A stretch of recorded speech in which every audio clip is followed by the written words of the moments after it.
خوش اومد. Memnun. Kimsiniz? Polis. Eğer yalan söylesen hayatına mahvederim. بله. چیزی نگرانت کرده؟ جناب سربود آدرس درست بود. خونه واسه یه پیرمرد پیرزنه که سالها اینجا. طبقه دوم اصولا اجاره میدن که مسعود باقری اجاره کرده. طبق بررسی ما از اثر انگشت‌های استخراج شده از صندوق امانات بانک هیچ کدوم با اثر انگشت آقای مسعود باقری مطابقت نداره. مرچه که بال در آورد وقت زوالش. حالا میخوای با کیا کار کنی؟ میشناسیش از 4 سال پیش. الان بهش میگیم مسئول. احبه خبری ازت نبود؟ نبودم. میخوام برام چنج کنی. ارز دیجیتال بخری. همین دوست. منتظرم نبودی نه؟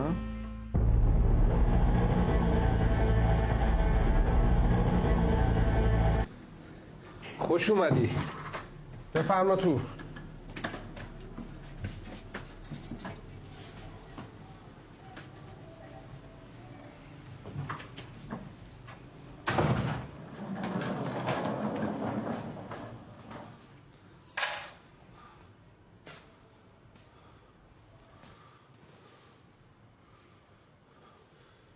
چرا وایسادی؟ بشین.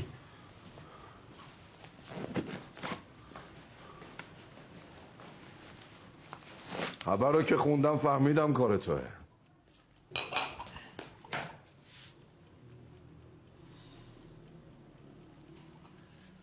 اشتباه میکنی. کار من نبود. به من دروغ نگو مسعود. من میفهمم. به من دروغ نگو.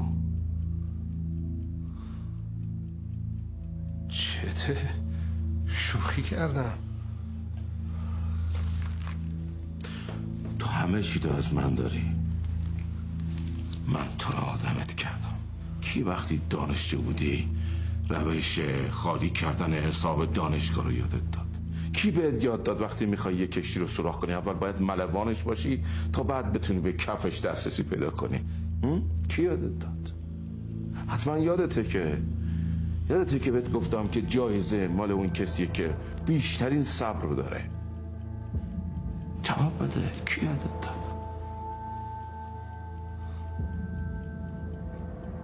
تو. آره من یادت دادم.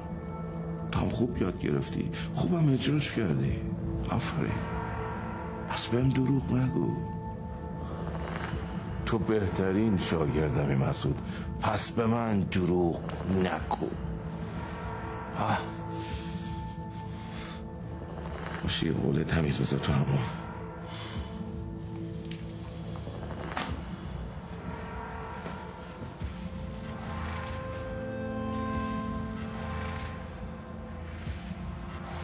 الان که اومدی یعنی یه چیزایی میخوای. خیلی چیزا که یا تو صندوق هست یا جایی دیگه.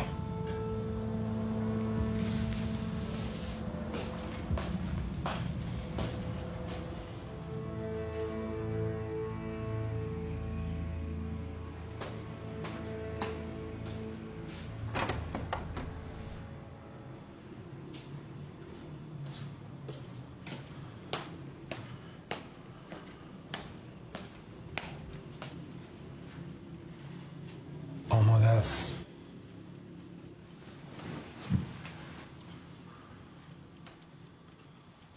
پلیس دنبالته؟ دنبال تو چی؟ این میتونه به رابطه من و تو تعادلی بده.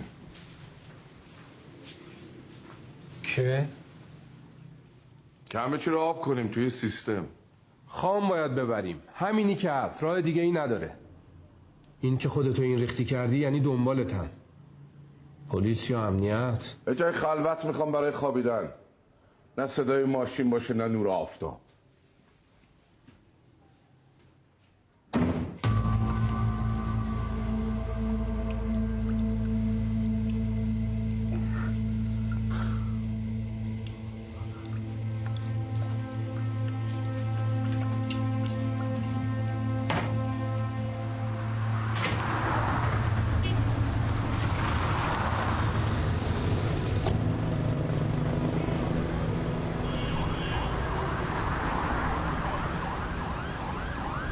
آقای لشکری، متوجه سوال من شدی؟ ای بابا، عجب داستانی داریم ما. منو با تیر زدین، تا دم مرگ رفتم، بازم ولم نمی کنید. خدایی بوده تا الان زندم. اون وقت توی وضعیت دارید ازم بازجویی میکنید. مگه اسیر گرفتین؟ میرم به همه جا میگم، به همه میگم. این همه ای که میگی خود منم. به کی میخوای بگی؟ در ضمن اگر که داری بازجویی میشی به خاطر اینی که پزشک معالجت سطح سلامتی رو تایید کرده. اینقدر حرف تو حرف نه، جواب سوال منو بده. من تیر خوردم، سرم درد میکنه. هر جور میره خودت. ولی وظیفه من اینه که بهت هشدار بدم. این کار تو پنهون کردن حقیقت و عدم همکاری با پلیسه. در واقع یه نوع تمارضه که خودش اختلال تو روند رسیدگی به پرونده است. جرم سنگینیه. ولی بازم هر جور خودت مایلی.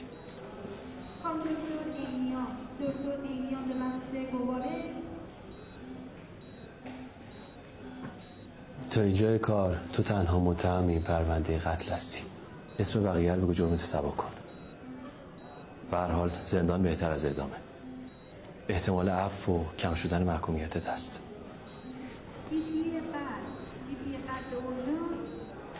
تو دوست داری همسرت بچه که به دنیا میاره رو تو مراسم اعدامت بغل کنه یا تو سالن ملاقات زندان؟ برام وکیل نمیگیری؟ تا الان دست پلیسی نه قوه قضاییه. وکیل مال اونجاست. صمدی تو قد دستش فقط همراهیت میکرد. من هیچی نمیدونم، هیچی هم گردن نمیگیرم. همه از این حرفا زیاد میزنن. صمدی همه چی رو بهم گفته.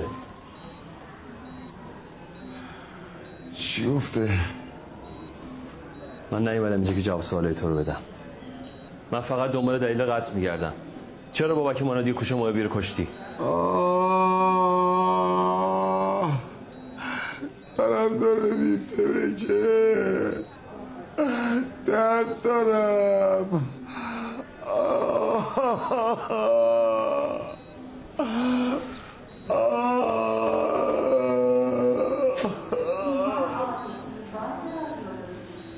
نالهات که تموم شد به سوالام فکر کن. برمیگردم با هم در موردش حرف میزنیم.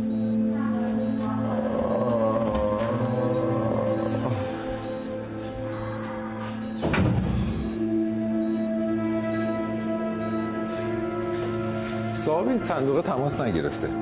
مدارکش ظاهرا کامله. از صندوق شماره 64 بانک اینجا با هم دیگه آوردن. صورت جلسه کارشناس صحنه جرم هم همین میگه. این مدارک بانک میگه این صندوق مال کسی به نام بهروز فاتحه. خب چرا نمیاد ببره؟ نمیدونم، شاید جابجا شده. میخوای پرونده رو یه بررسی کنیم، شاید چیزی از مشخصات صاحب صندوق پیدا کنیم؟ آره بذار من انجام میدم. دست در نکنه.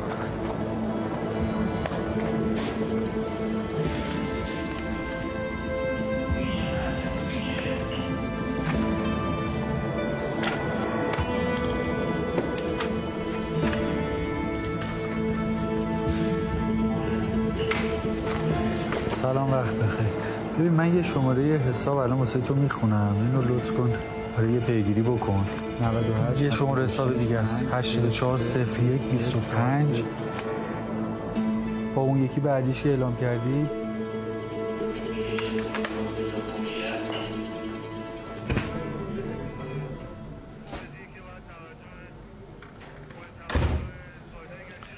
سلام. سلام. میخواستم در مورد صاحبین صندوقی که نیومدن صحبت کنم باید. اصلا باشون در تماس بودی؟ همون تماس اولیه بوده دیگه. یعنی الان مطلع هستن اصلا سرقت اتفاق افتاده؟ کاملا در جریانن، اما ظاهرا سرشون خیلی شلوغه. شاید هم اصلا اهمیت نمیده. این هم میتونه باشه.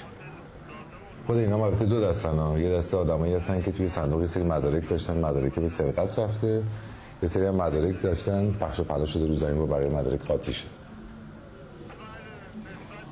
یعنی برای توضیحات هم نیومدن ها؟ نه. به بچه ها بگو تماس بگیرن یه جلسه بذارن بیان برای توضیحات. این امر خیلی ضروری مهمه.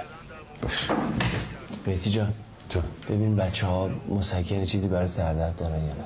الان باید میگیرم میرم.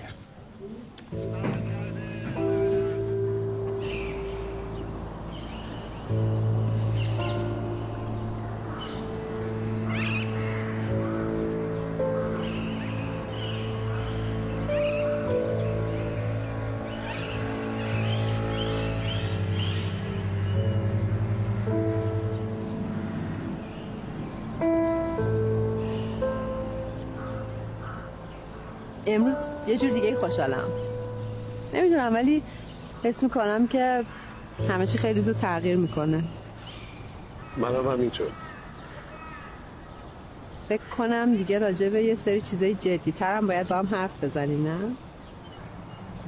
میزنیم ولی باید یکم شرایطم ثابت بشه تا بتونم یه برنامه‌ریزی بهتری کنم. ببین تو اصلا فکر میکنی زندگی روتین به درد من و تو میخوره؟ بله دقیقاً. خسته شدم از این همه بالا پایین کردن. برای همین شغلم رو ول کردم که دنبال یه تغییری باشم. ولی میدونی من همش دارم فکر میکنم با خودم میگم اگه که زندگی روتین بخواد به زندگی پدر مادرمون باشه که خیلی خسته کننده است. بابا زندگی من و تو باید یه فرقی با زندگی مامان بابامون داشته باشه.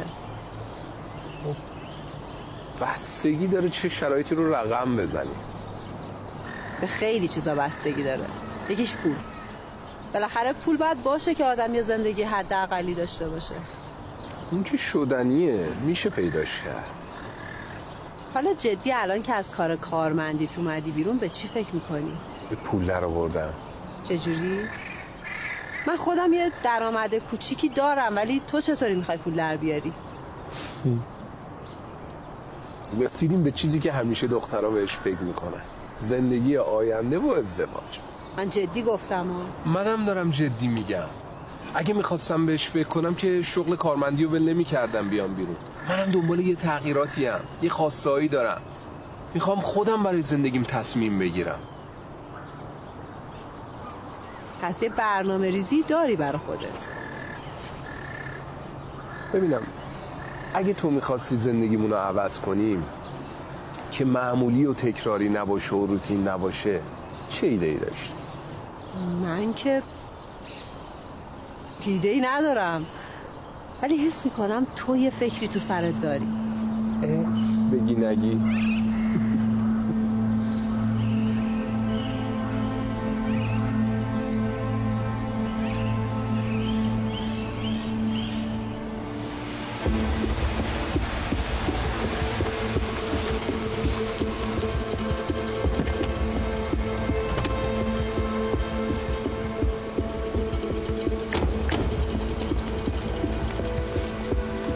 چند نوع قفل داریم اینجا، بیشترش هم قفل‌های پره‌ایه که قفل‌های پره‌ای برای صندوق‌های نسوز معمولاً اصلا کلاً برای صندوق به خاطر اینکه سیف باکس باشه و ایمنی بالا داشته باشه حتما باید قفلش به قفل پره‌ای باشه و این ایمنی بسیار بالایی داره، یعنی حتی در واقع تکرار پذیریش بسیار بالاست. چجوری میشه از روی این کلید کپی تهیه کرد؟ حتما نیاز داریم که کلید اصلی هم داشته باشیم. هر کلیدی چون داخلش یه سری شماره سریال خاص خودشو داره بر اساس اون درست شده، هر جای امکان کپیش نیست. در واقع کپی کردنش تقریبا نمیگم ناممکنه ولی بسیار سخته. پس کسی که این قفل رو باز کرده حتما کلید اصلی هم داشته.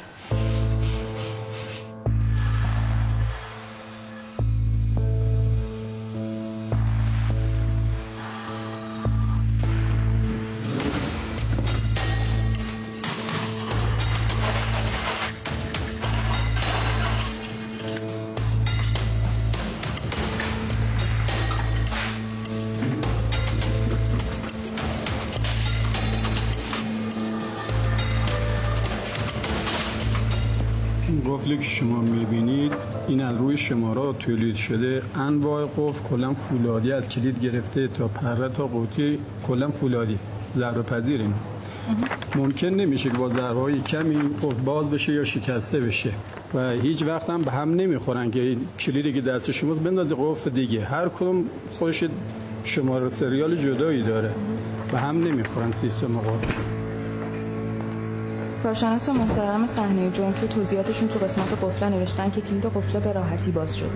یعنی که سارق احتمال خیلی زیاد کلید قفله رو در دست داشته. برگه کارشناسی رو کی امضا کرده؟ آقای وطنخواه. من برای اینکه بتونم اطلاعات بیشتری پیدا کنم رفتم شرکت سازنده این قفلا. متوجه شدم که همه این قفلا با 2 نمونه کلید با یه فرمول خاصی باز میشن. این یعنی که هر کسی که به یه لبه این کلید دسترسی داشته باشه خیلی راحت میتونسته لبه دوم هم بهش دسترسی پیدا کنه. اینو شما مشاهده بفرمایید جناب سروان. اینا عدد صندوقان، اینم 2 لبه کلیده. هر کدوم از این عددی هم که اینجا دنده این کلیدا هستن. هر کسی یه لبه رو داشته باشه خیلی راحت میتونه لبه دوم هم حدس بزنه. چرا؟ به خاطر اینکه باید جمع دندونای هر لبه با لبه بعدی بشه عدد 7 که خب این نشونه از هوش سازنده است و صد البته که هوش سارق.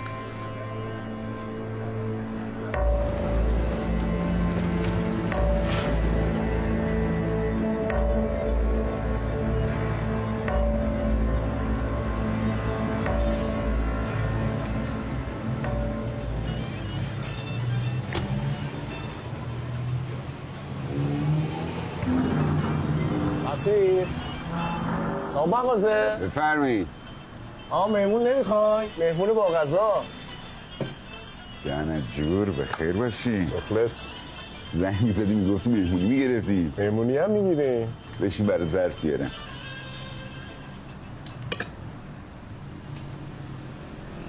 دست در نکنه، خیلی خوشمزه. نوش جونه، همون قدیمای بازاره. حالا یه دفعه بعد بهت قابل پلو بدم کیف کنی. آشم خوردیم. اصل حرفو بزن. برای چی اومدی اینجا؟ بی‌طرف بگو دیگه. هنوزم صراحت داری یا همین جذابت میکنه؟ سن که بالاتر میره زود و بدترم میشه. بگو.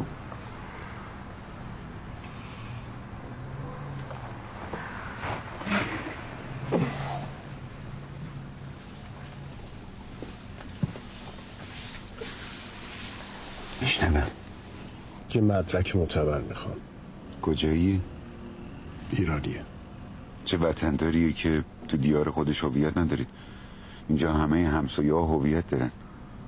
آدم تو چه سیغی داره؟ قصهش طولانیه. مسئول کثیف کاری میکنی؟ نپرس دیگه، بهم اعتماد کن. قسم خورده بودم فقط به آدمای گرفتار کمک کنم. خب اینم گرفتاره دیگه. پس یه آدم زنده میخوام که بارکدش اینا جور باشه.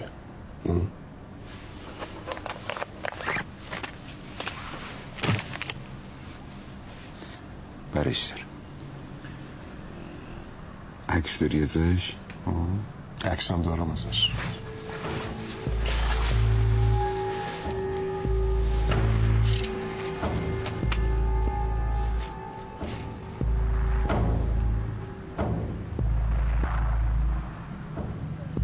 باید یه آدم شبیهش پیدا کنی. پیدا کن.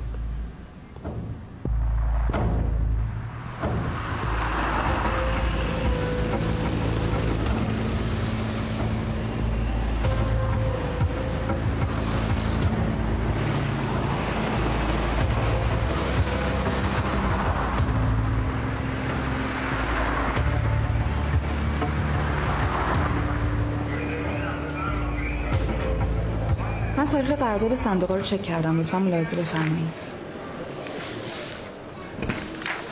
همه اینا مال 2 سال پیشه. شما تو اظهاراتتون گفتین که تازه قبول مسئولیت کردی. بله همینطوره. به عنوان نمونه این صندوق 84 این قرارداد قبلیشه، اینم قرارداد جدیدشه. یعنی که ملاحظه بفرمایید. من تاریخ قرارداد هر صندوقی که با تاریخ قبلیش مقایسه کردم متوجه شدم که حد فاصله این 2 قرارداد یه زمانی بوده که صندوق‌ها خالی بوده و طبعا بعد کلیدش دست یکی نگهداری می‌شده. بله معمولا اینطوریه. و اصولا دست کی نگهداری میشه؟ معمولا معاون شعبه. یعنی فرض. بله و در حال حاضرم بنده. طبیعتا در طول مدتی که صندوق خالیه کسی با کلیدش کاری نداره، مگه اینکه اون کسی که به کلید دسترسی داره. ولی جناب سرپرد من این کارو نکردم. بله میدونی اصلا آخرین تاریخ قرارداد مال قبل فعالیت شماست. شما متوجه رابطه سوئی بین فرزاد و مسعود نشدین؟ در مورد کلیدا خیر، ولی فرزاد و مسعود همیشه با همدیگه شوخی داشتن و در مورد همه چی صحبت می‌کردن، در مورد فوتبال صحبت می‌کردن و چیزای دیگه. 1 ماه پیشم فرزاد استعفا داد و گفت می‌خواد بره. تو زمان فعالیت شما شده که مسعود وارد مخزن بشه؟ بله برای نظافت میرفتم، ولی خودم همیشه شخصا بالا سرشون بودم. رفتارش طبیعی بود؟ بله، فقط زیاد صحبت میکرد، در مورد همه چی حرف میزد و دخالت میکرد. ببینید این اتفاقی که افتاده سوء استفاده از موقعیت کارکنه بانک دردسر بزرگی هم درست کرده. برای من؟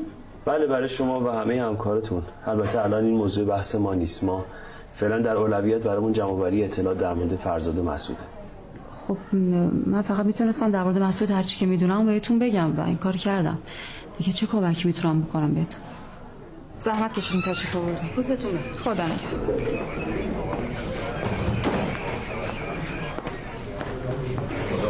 محمد این پرونده رو بده بیار. بفرمایید. چه اطلاعات دیگه ای از فرزاد داریم؟ پیش ما سابقه ای نداره، فقط اون سوابق هریشه. هرچی فکر میکنم بعید میدونم فقط کار همین 2 نفر باشن. به نظرت چه کسی میتونن باش همکاری کرده باشن؟ از کارمندای فعلی بانک؟ شاید. بهتره با حراست بانک هماهنگ کنیم. همین کارمنده هم که میگی تحت نظر باشن.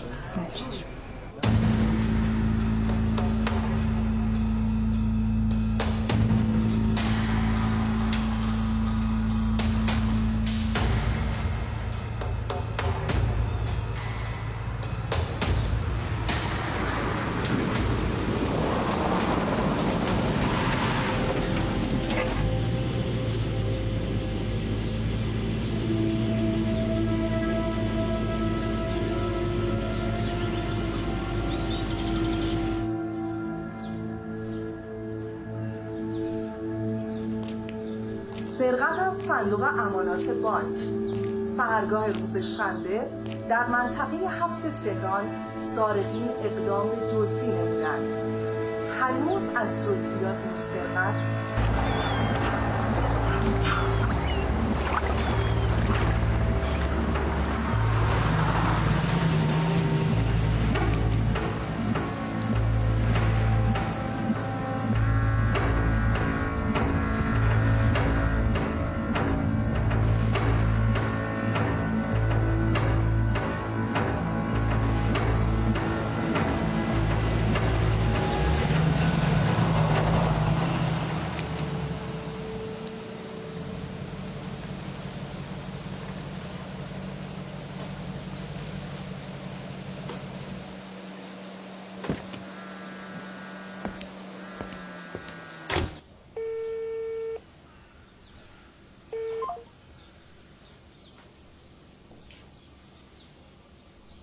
اینجا نوشته مدت 2 سال با بانک قرارداد بسته.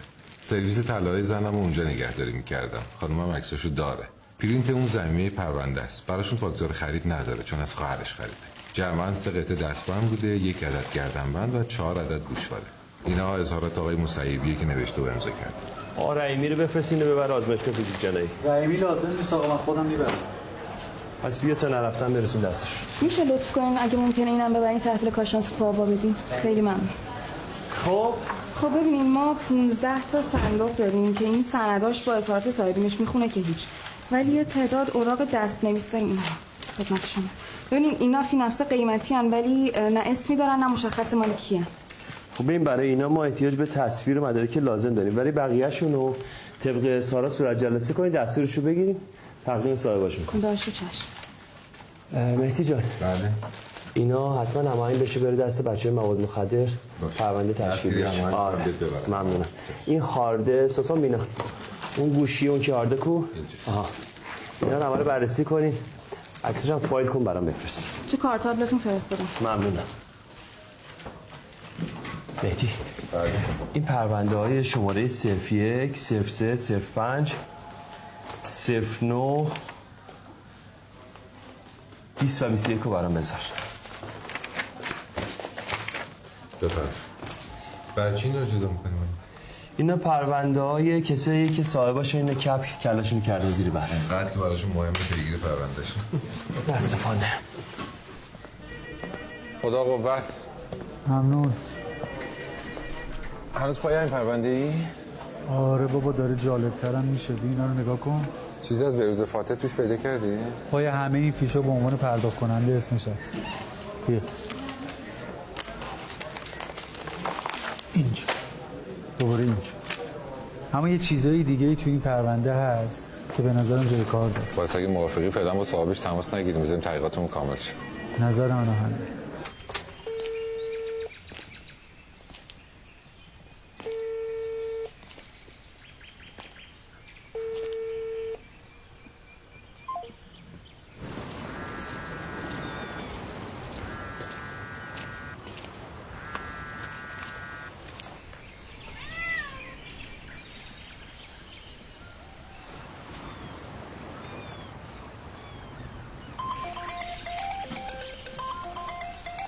الو. چرا انقدر طول کشید تا جواب بدی؟ شرطشو نداشتم. قبلا تماسا روتین بود، یه چند وقتی زیاد شده. چطوری؟ خوب نیستم. اخبارو شنیدی؟ اخبار اونجایی دنبال نمی‌کنم. چی شده؟ یا همیشه راجع به کارو صندوق امانات بانک صحبت می‌کردی و براش برنامه داشتی؟ چند روز پیش اینجا اتفاق افتاد. صندوق امانات بانکو زدن. به من چه ارتباطی داره؟ بعدی ماجرا اینه که منم تو اون بانک صندوق داشتم. چی توش گذاشته بودی؟ همه چی، جواهر، الماس، کلی اسناد از تو. تو دیوونه شدی؟ برای چی اونجا نگهشون داشتی؟ خب خاکشون میکردی. خب کجا نگهشون دارم؟ من الان اینا رو به تو گفتم چون نگرانت بودم. نگرانی نداره. یه کاری میتونی برام راه بندازی؟ چی میگی؟ من دارم از چیزی که ذهنمو مشغول کرده با تو حرف میزنم. تو از کار جدید با من حرف میزنی؟ خدافظ.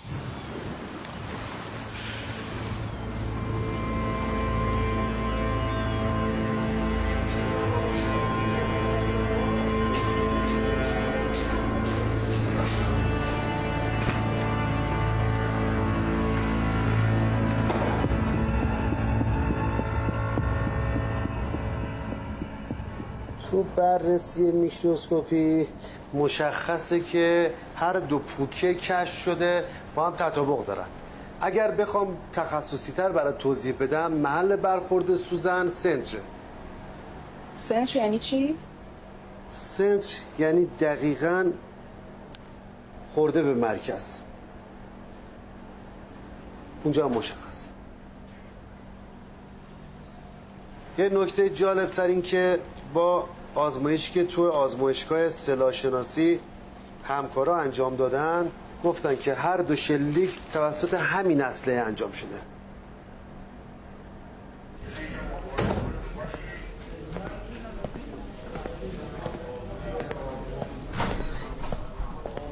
سلام.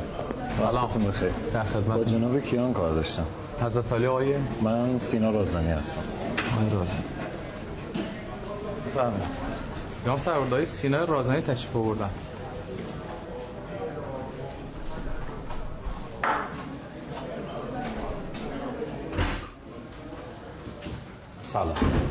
سلام کیان هستم. رازمی هستم. بفرمایید. شما برای صندوق امانات بانک منو خواستید ببینید؟ بله. اینها محتویاتی است که از داخل صندوق امانات شما به دست ما رسید. ببین ما کل سوابق تو رو داریم. 3 سال مهندس فنی بال هواپیمای مسافربری، 2 سال مهندس فنی ماشینالات ریلی، 1 سال و نیم. خب حالا که چی؟ چه ربطی داره؟ طبق این گزارش از دایره تشخیص مواد متریال، پیچایی که پیدا شده از جنس تیتانیوم آلفا با سختی 3. یعنی چی؟ یعنی اینکه این پیچا فقط برای ساختن موتور هواپیما به کار میره. ببینید من اینو برای پروژه خودم تهیه کردم. خواستی هواپیما بسازی؟ من اینا رو خودم خریدم جناب. خریدی؟ بله.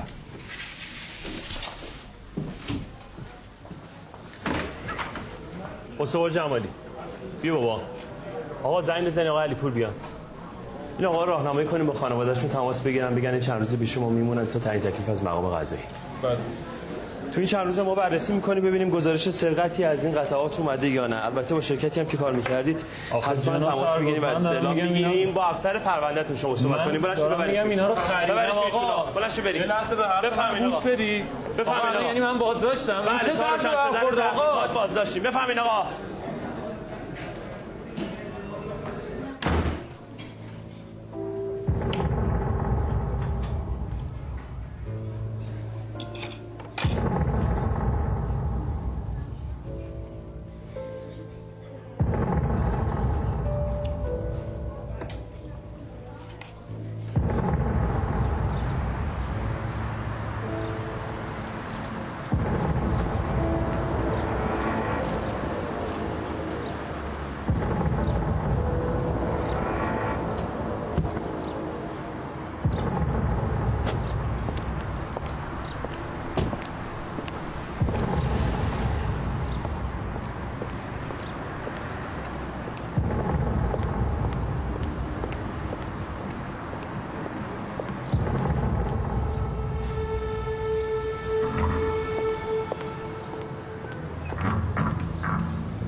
سلام. سلام. به به، چقدر بزرگ شدی. ممنون. چه خانومی شدی. بشین. چشم.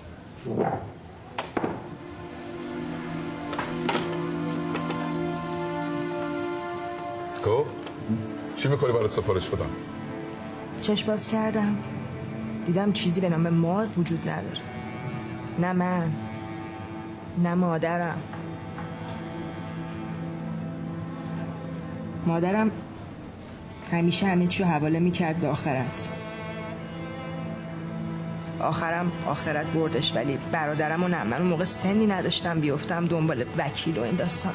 میدونی کجاست؟ برادرم نه، ولی تو ده ما یه قطعه زمین داره، یه سری گاو و گوسفند و دام داره.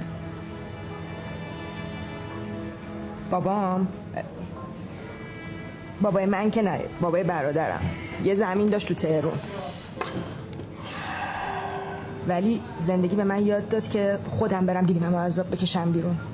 یعنی چی کار میکنی؟ یه کارگاه خیاطی زدیم، لباس خونگی برای مردم میدوزیم. چی شد که تصمیم گرفتین منو پیدا کنین؟ مگه غیر از اینه که من باید میومدم خدمت شما بابت لطفی که این همه سال به ما داشتین؟ هر وقت واسه مادرم پول میفرستادین کلی ذوق میکرد، خوشحال میشد. خوشحالم که روی پای خودت وایسادی. میدونین اون کجاست؟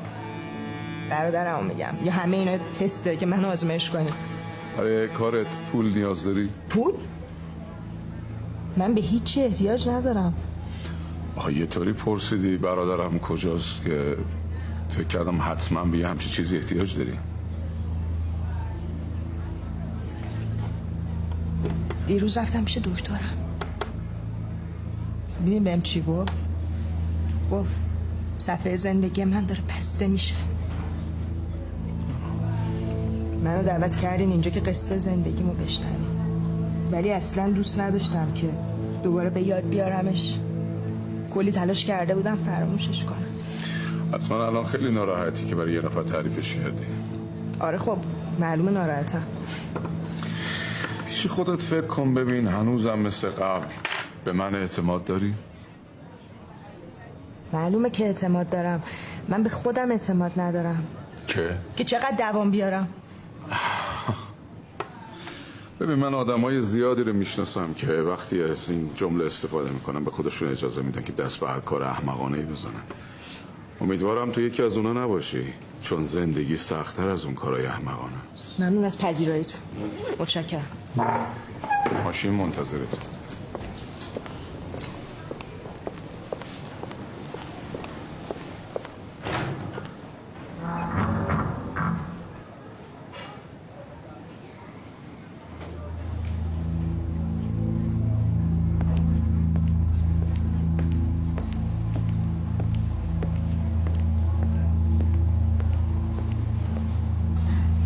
قابلتون هم نداره. شما رمزتون 4 3 2 1. خوشون.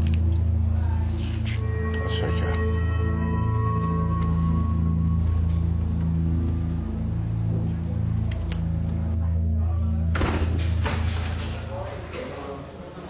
سلام. سلام.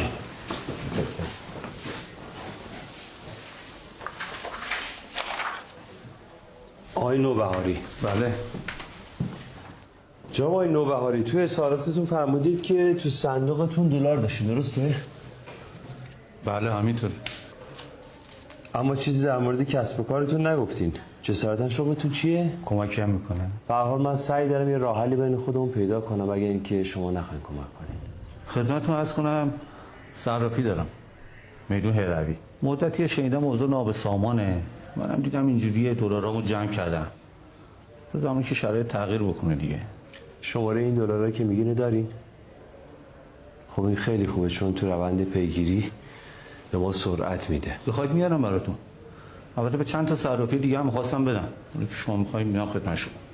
بسیار عالی، ممنون از اینکه کمک میکنین. خواهش میکنم.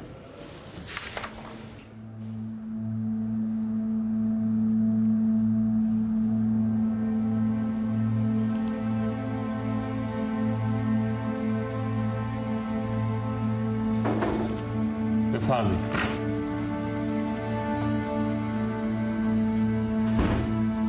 نتیجه آزمایش نمونه خاک زیر ناخن صمدی نشون میده تو محل کشته شدن منادی بوده.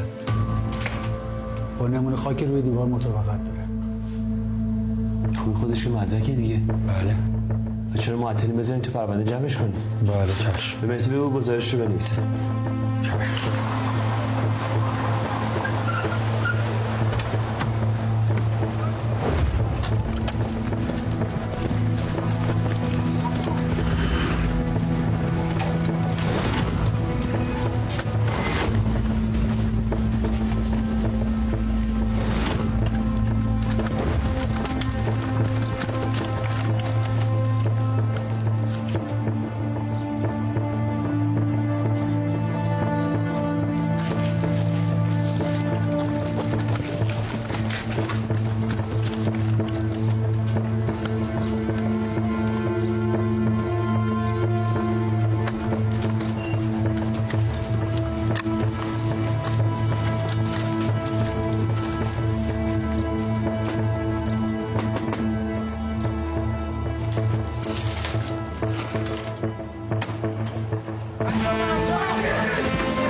ما کاری نکردیم که آقا من مریضم حالم هستم عذاب روانم حرف نباشه ساکت حرف نزن آقا ما هیچ کار نکردیم معلوم میشه حرف بزن ببینم ساکت باش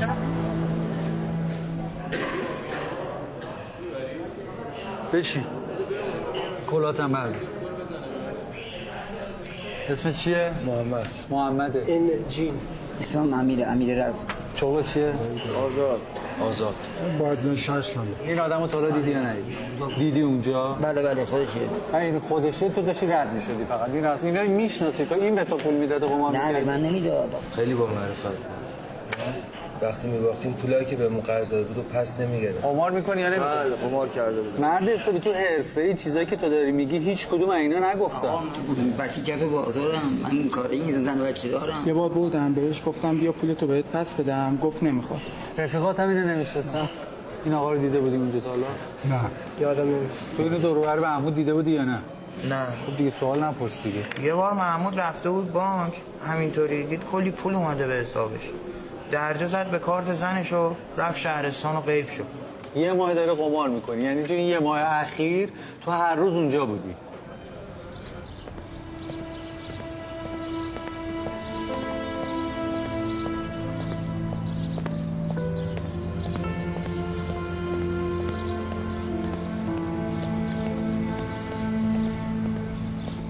جناب کیا بفرم. خواهش میکنم. سلام. به آقای سیاوش خان واقعا کردی برادر. خوبی؟ الحمدلله. بفرمایید.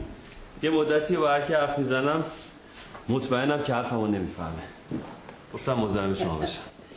اینجور حرفا رو به من نزن، ما که 20 سالمون نیست. خامی حرفا من نمیشم که. نه واقعا این دفعه جدی میگم. حالا چیه که با شینی اومدی ها؟ تو که میدونی من شینی برام خوب نیست رژیمم. این بار به خاطر من رژیمو میشکنید. تماس بگیرین 2 تا چای بیارن. بیاد دوران دانشگاه رفتم از سر 4 شیرینی گرفتم. خیلی خوب. بذار بگم 2 تا چای بیارن. من دیگه بسنم. اینم به خاطر چون خوردم.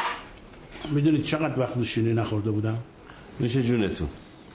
واقعیت ماجرا اینه که یه چند وقتی رفتم سراغ مقوله قمار و شرط بندی، عواقبش و نداره، همه چیش دردسره. خوب میدونم اینو. میدونی سوال چیه؟ اینکه توی کشوری مثل ایران با یه همچین شرایطی چجوری اینقدر اقبال عمومی داره، اینقدر گرایش دارن بهش؟ واقعا نمیدونی؟ یه شبه پولدار شدن، هر آدمی تو ذهنش دنبال یه راه میانبر میگرده. اون راه میانبر شرط بندیه، برای تغییر شرایط اقتصادی، برای تغییر سرنوشت. البته بعضیام به عنوان یک امید واهی. به نظر شما چه کار فرهنگی میشه براش کرد؟ از پلیس بودن خسته شدی؟ میخوای بری روزنامه بزنی یا میخوای بری دنبال فیلمسازی یا میخوای بری پلاکارد دستت بگیری؟ صحبت کار فرهنگی میکنی؟ نه باور کنی جدی میگم. این مقوله شرط بندی خیلی برام جدی شده. آدرنالین میدونی چیه؟ ریسک میدونی چیه؟ لذت توأم با حس زنده موندن میدونی چیه؟ همون فرایندی که در موقع اتفاقات خطرناک برای مغز اتفاق میفته، یعنی همون شرط بندی. وقتی تونستم شما رو اینجوری به ذوق بیارم یعنی مسئله مهمی رو انتخاب کردم. چند عامل هست که اعتیاد به قمار رو ایجاد میکنه. اولیش پاداش متناوب و توهم کنترل. دوم فرار از واقعیت، فرار از اضطراب. سوم مسائل اقتصادی. یعنی چی؟ یعنی همون برد بزرگ، چیزی که همیشه دارن تبلیغش میکنن. البته قدیم هم بوده ها، همین بلیت بخت آزمایی و چهارشنبه پولدارشین و یک بار صاحب خونه بشین و یک دونه نمیدونم ماشین پر پول و این حرفا. برد بزرگی که برای رسیدن بهش 1000 تا باخت کوچیک داری. اینم نکته ایه، البته کاملا درسته. ببین در جوامعی که فرد حس میکنه که کنترلی روی زندگیش نداره، قمار یک گزینه مناسبه براش. شما چایتو نخوردی؟ نه شما ادامه بدین، اون مهمتره.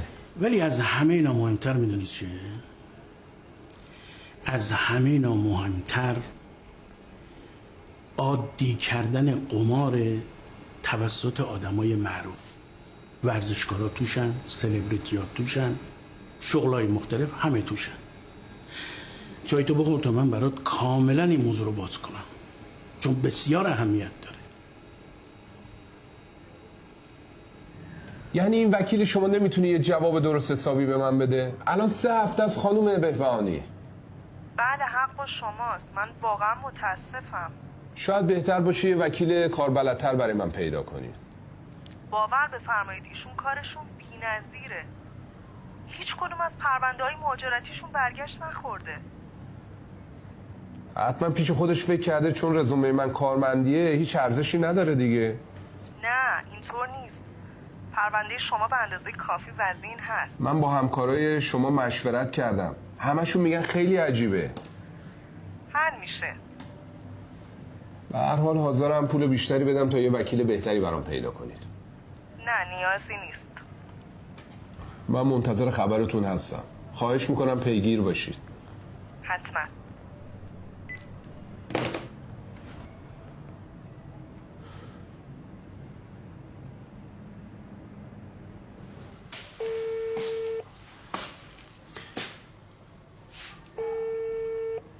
سلام. سلام. ولتتو دیدی؟ آره ولی من کش میخواستم. نمیشد، همونجا تبدیلش کن. باشه چاره ای نیست. تو کی میخوای بزنی بیرون؟ برنامه‌ام به هم ریخته. مشکل چیه؟ اقامتم اوکی نشده. خب بیا اینجا وکیل میگیریم. درگیر تبدیل صندوق‌ها هستم. ببین موندن شما اونجا خطرناکه. میدونم. صحبت کردنم خطرناکه، زنگ زدنم به تو هم خطرناکه.